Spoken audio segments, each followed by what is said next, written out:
In what you've done with your life thus far, is it giving you what you want? Is it giving you what you want? When you look toward the future, when you look at all that's going on out here, is there some place within yourself you say, hey, I know I need to be out there in that arena. I know I can do more than what I've been doing. I know there's some great music that I have within me that I haven't brought out here yet. Is that something that you begin to look at within yourself? See, I say if you look at your life, and if you're not getting what you want, you owe it to yourself to do something differently. If you're on a job, 85% they say of Americans go to jobs that they're unhappy. If you're doing something 8 hours a day that you don't like, it's not giving you what you want, it's not giving you a strong feeling of satisfaction and fulfillment, you're miserable, you hate to go there, you're depressed just thinking about it, you sing the "Thank God It's Friday" song every week. If that's what it is, you owe it to yourself to start strategically working to change directions. See, but you know what most people will do? Most people will resist change. Most people will fight change as if change would be worse than what they're experiencing.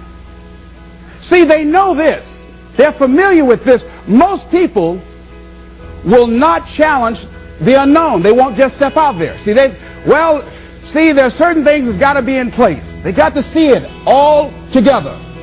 And life isn't like that. That's not how you grow.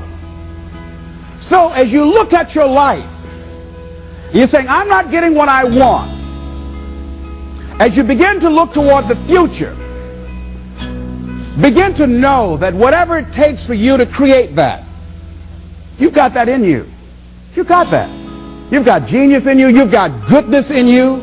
You've got creativeness in you. If you decide to take the initiative to change the current quality of your life, I say to you that you will find that the universe is on your side.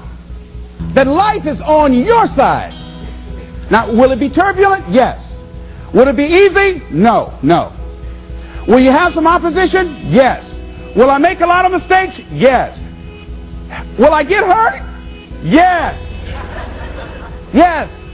See, a lot of people won't try anything different in life because they don't want to get hurt. Let me tell you something. It's too much pain to duck. Pain is everywhere. You can hide under here. It will come where you are. It's everywhere. Viktor Frankl calls it unavoidable suffering. You can't duck it. But most people spend their life not wanting to deal with the pain of rejection, the pain of defeat, the pain of being disappointed, the pain of losing, the pain of failure, the pain of being criticized, the pain of not being liked, the pain. That's called life. Life is full of pain. It's everywhere. But guess what? There's no gain without pain. Because it's the pain of regret that you experience. If I had it to do over again, that's a pain. Don't you know that's something? When you know, I was in a seminar once and this lady stood up. If I had my life to live over again, she talked about all of the things that she would do. And you can feel the pain of regret in her voice. The pain of regret. She still experienced pain. She was trying not to experience the pain of defeat, the pain of disappointment, the pain of loss, the pain of lack of support. And she still experienced pain. It was right there. We can't get around it. Most people are governed by their habits, their fears, and the opinions of others. A lot of people never try anything differently because they have been convinced by people in their lives that they value that they can't do it. They're living within the context of the opinions that other people have of them, the low expectations. Many people doubt themselves because when they thought about doing something at some critical point in their lives, somebody they respected and honored, somebody they believed in, somebody that they loved, someone they trusted said, you can't do that. And they accepted that. As you look at your life, ask yourself the question, What would your life be like? What would your life look like if you decided not to care what people thought of you?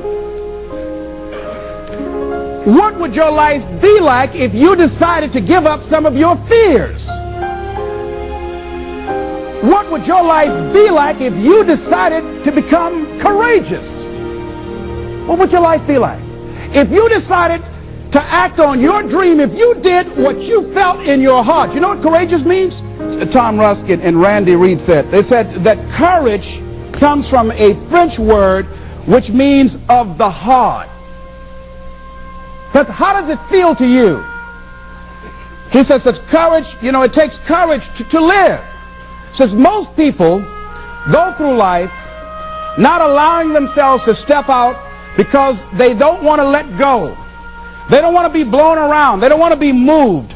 The courage to face life's whirling wind of contradictions.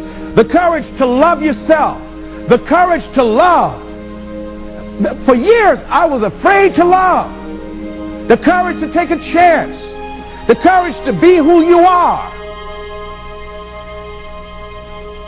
He says courage isn't for somebody else, for medals, applause, or moral debts. Courage is what at that moment feels most right for you.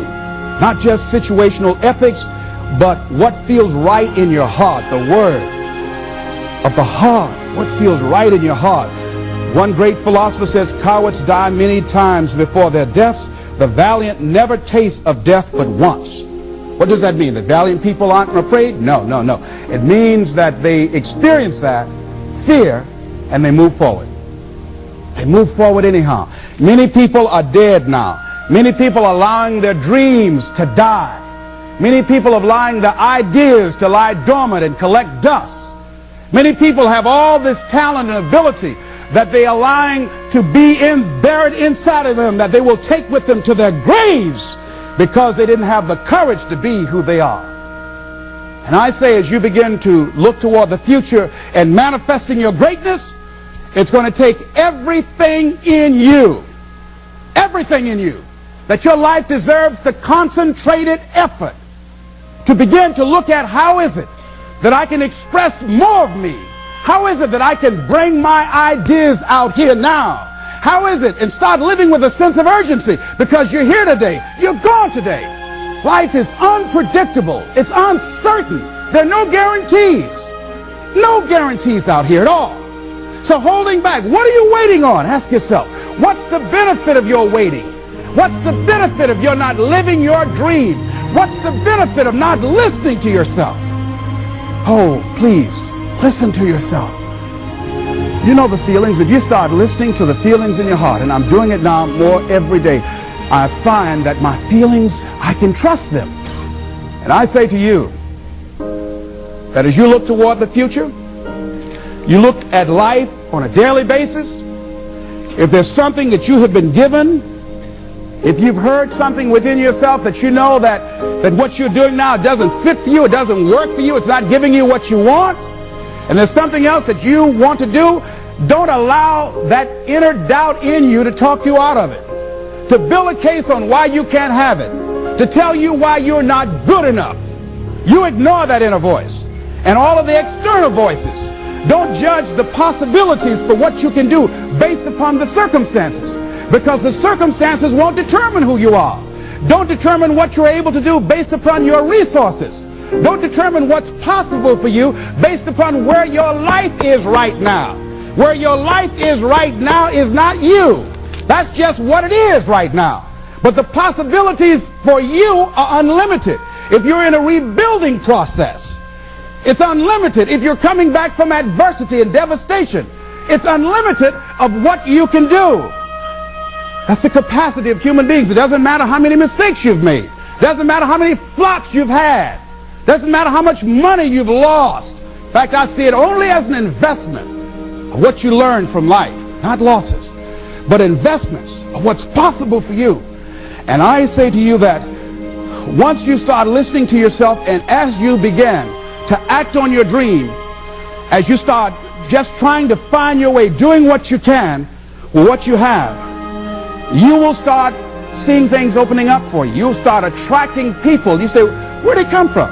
things will start coming together, clicking for you. You say, whoa, you start brainstorming. Ideas will come out of nowhere as you focus on it. The key to it is to begin to focus on what it is you want to do. Why, Les? Why is that important? Because as you focus on that which you want to do, that which we focus on, that which we give our energy to, it will begin to multiply. It will begin to expand. It will begin to develop your consciousness. And out of that comes your greatness. Out of that comes a commitment. Out of that comes a passion for life. Out of that comes a special power that you have in you that you haven't even called on yet.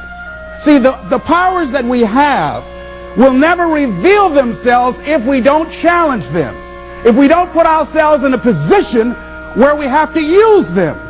So one of the most important things is reading a book that's a really interesting book called Millionaire, and the guy said, put yourself in a position where you can't retreat, where it's do or die, sink or swim.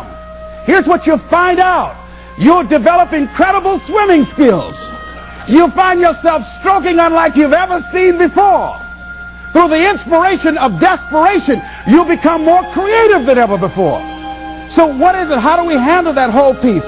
Throw your whole self into it. See, most people go at it tentatively. They don't give all their stuff. They don't concentrate. They don't put everything they've got in them. One guy wrote a book called All You Can Do Is All You Can Do. And all you can do is enough.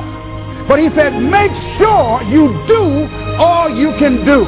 And if we're honest this evening, we know that we haven't done all we can do. So as we look at the future, we can decide that from this day forward, as I look at my personal relationships, if I look at my professional relationships, if I look at my family relationships, if I look at all the dimensions of my life, looking at myself mentally, emotionally, and spiritually, I'm going to do all I can do to develop me, to bring my talent out here, to make a contribution to life.